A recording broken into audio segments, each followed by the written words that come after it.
Hello students, welcome back to the channel. So जैसा कि हम रेस्पिरेशन इन प्लांट्स कर रहे थे, we have already covered the aerobic respiration in all the 3 videos like from glycolysis, Krebs cycle and lastly the ETS that is electron transport system.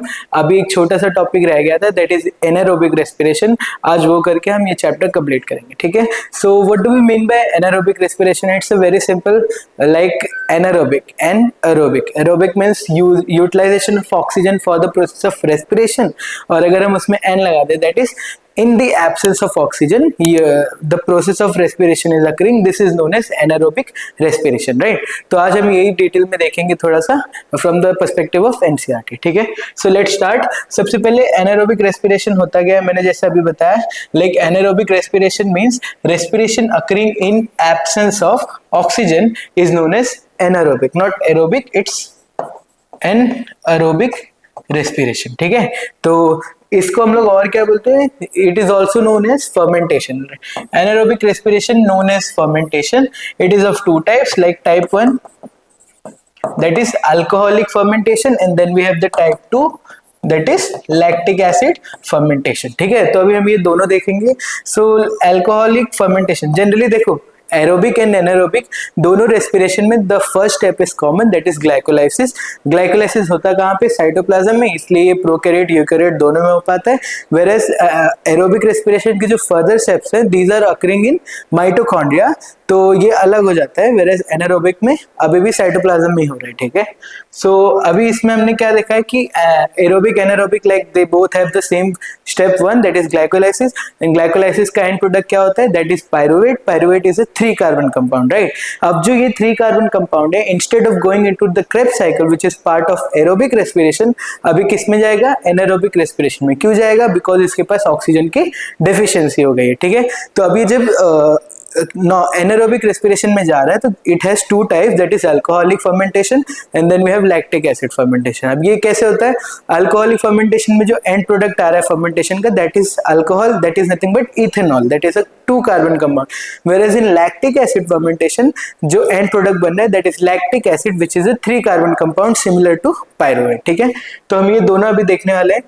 तो जैसे मैंने बोला कि एंड प्रोडक्ट जब अल्कोहल है विच is a 2 carbon compound that is ethanol plus CO2 release, this is alcoholic fermentation. Whereas lactic acid fermentation में क्या होगा? लैक्टिक एसिड बनेगा which is the 3 carbon compound. तो अभी सबसे पहला देखेंगे दैट इज अल्कोहलिक फर्मेंटेशन। ये जनरली किस में देखने मिलता है? ईस्ट, ठीक है। तो जैसे कि ग्लूकोज से स्टार्ट होके step 1 that is glycolysis. Glycolysis का एंड प्रोडक्ट क्या आता है? पायरुवेट। व्हेन द पायरुवेट के ऊपर जब ये एंजाइम रिएक्ट करता है that is decarboxylase, pyruvate decarboxylase, it gets converted into acetaldehyde plus CO2 removed. एक CO2 निकल गया, ठीक है।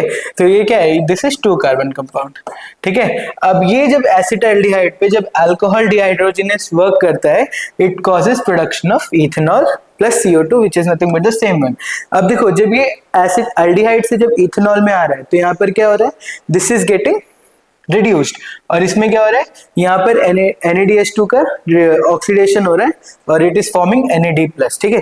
तो यहाँ पे जो एंजाइम यूज है दैट इज अल्कोहल डिहाइड्रोजिनेस, और यहाँ पे क्या होता है? जो ये NAD+ बन रहा है it further gets reused in glycolysis for further reactions, ठीक है। तो यहाँ पर ये रिसाइकल हो जाता है।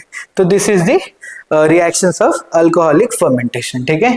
Next, Thus, in alcoholic fermentation मैंने जैसे बताया इथेनॉल इज प्रोड्यूस्ड, ठीक है।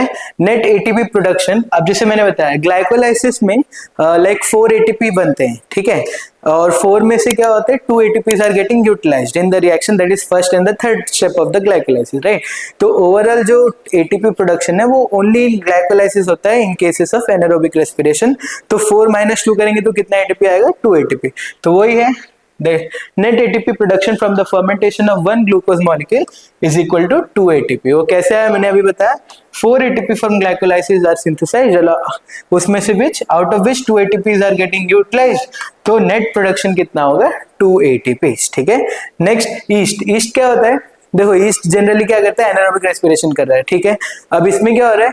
ये धीरे धीरे जो इथेनॉल का कंसेंट्रेशन है इनसाइड द ऑर्गेनिज्म ये क्या हो रहा है? बढ़ते जा रहा है, बट एक लेवल आता है this is known as the 13% criteria, इसमें क्या होता है जब अल्कोहल का कंसेंट्रेशन 13% से ज्यादा बन जाता है, it acts as a poison and it kills the yeast only.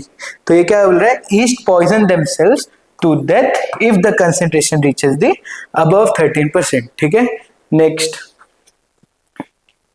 Then we have the type 2, this is nothing but the lactic acid fermentation. ठीक है, ये जनरली किसमें देखने मिलता है, it is seen in some bacterias whereas in animals. जैसे कि मैं बताता हूँ, इन एनिमल्स जब भी जैसे सपोज करो when we are going into like stressful environment या फिर stressful activity just like exercise, जिसमें हमको ऑक्सीजन की डेफिशिएंसी होने लगती है, लेकिन in presence of inadequate oxygen, जो मसल सेल्स है ना हमारे, दे अंडरगो एनारोबिक रेस्पिरेशन। ठीक है, तो एनारोबिक रेस्पिरेशन कैसे आते हैं, it undergoes lactic acid fermentation. तो in animals during inadequate O2 environment, muscles undergoes lactic acid fermentation. इसकी वजह से क्या होता है, जो लैक्टिक एसिड बन रहा है, it gets accumulated in the muscle which causes the pain. ठीक है, accumulates in muscle as a result of anaerobic respiration। ठीक है, अब इसका रिएक्शन देखेंगे, इसमें होता क्या है, pyruvate which is a 3 carbon compound undergoes the reaction in presence of enzyme lactate dehydrogenase. ये सब एमसीक्यू क्वेश्चन है, याद रखना। इसमें भी वापस से क्या हो रहा है, NADH2 is getting oxidized और यहाँ पे लैक्टिक एसिड बन जाता है। ठीक है, और एक चीज बताना है, जो यहाँ पर लाइक बोथ इन एरोबिक में भी क्या होता है, NADH2 ऑक्सीडाइज होता है इन presence of complex 1 that is NADH dehydrogenase, but यहाँ पर NADH2 किसकी प्रेजेंस में ऑक्सीडाइज हो रहा है, लैक्टेट डिहाइड्रोजिनेस। और ये सारे एंजाइम स्लो होते हैं as compare to complex 1 of ETS। ठीक है, नेक्स्ट ड्रॉबैक्स ऑफ फर्मेंटेशन। सबसे पहला लिमिटेड एनर्जी प्रोडक्शन। जैसे मैंने बताया, glucose when it undergoes aerobic respiration it causes production of 36 ATP।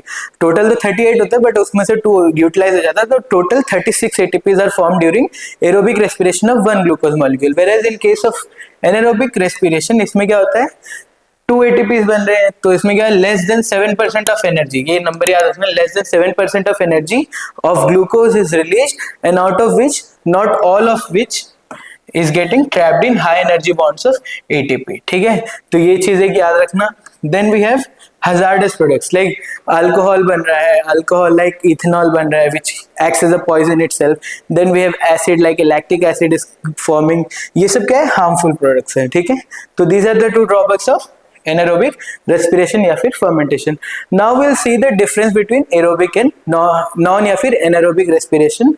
ये रहा टेबल। सबसे बेसिक तो ये एनारोबिक क्या होता है, in absence of oxygen, whereas this is in presence of oxygen। it is also known as fermentation, right। इसमें होता क्या है, there is partial oxidation या फिर ऑक्सीडेशन को हम लोग और क्या बोल सकते हैं, breakdown, partial breakdown of glucose molecule is seen. ठीक है, इसमें क्या होता है, complete oxidation of glucose molecule into CO2 H2O plus ATPs जो बनते हैं, राइट। यहाँ पर नेट गेन कितने का हो रहा है, 2 ATPs का हो रहा है, वेरेज यहाँ पर कितने का हो रहा है, 36 ATPs का। जैसे मैंने बताया था, NADH is oxidise to NAD plus rather slowly. मैंने अभी बताया बिकॉज ये फर्मेंटेशन ये सब जो है, this are time consuming processes, तो इनके एंजाइम से बहुत स्लोली रिएक्ट करते हैं। ठीक है, तो ये स्लो प्रोसीजर है। whereas in case NADH is oxidized to NAD plus very vigorously through NADH dehydrogenase complex, that is complex 1 of ETS। ठीक है, नेक्स्ट एक छोटा सा कॉन्सेप्ट बच गया, that is RQ। What do you mean by RQ? RQ is nothing but the respiratory quotient. What do you mean by respiratory quotient? इसका मतलब होता है ratio of volume of CO2 evolved into ratio of volume of O2 consumed. ठीक है, this is known as RQ, volume of CO2 evolved upon volume of O2 consumed, this is known as RQ। ये क्या दिखाता है, कोई भी molecule या फिर कंपाउंड या फिर केमिकल की ये रेस्पिरेटरी कैपेसिटी दिखाता है कि उससे हम कितना एनर्जी यूटिलाइज कर सकते हैं। ठीक है, RQ depends on the type of respiratory substrate. ठीक है, नेक्स्ट अब हम सबका RQ देखेंगे। RQ ऑफ कार्बोहाइड्रेट इज 1, क्यों 1 हो रहा है, बिकॉज इसमें जितने equal number of CO2 are getting evolved as compare to equal number of O2 consumed. ठीक है, तो जब दोनों ही इक्वल हो रहे हैं तो कितना आएगा RQ 1 आएगा। तो this is known as the ideal case of carbohydrate, जिसमें क्या होता है RQ कितना आता है 1 आता है। Next RQ of organic acids are more than 1, ये याद रखना, these are the factual questions. Next we have the RQ of fats and proteins are less than 1। क्यों ये 1 से कम होता है? बिकॉज सारे के सारे CO जो कार्बन है in cases of lipids and proteins are not getting evolved into CO2, तो इसके से ये फ्रैक्शन कम आता है। बट एक फैक्चुअल क्वेश्चन है RQ of tripalmitic acid which is nothing but a lipid, ये कितना आता है 0.7 आता है, and RQ of a protein is 0.9। ठीक है, विद दिस we have completed all the concepts of respiration in plants. With this I hope you have understood all the topics. Thank you very much for watching.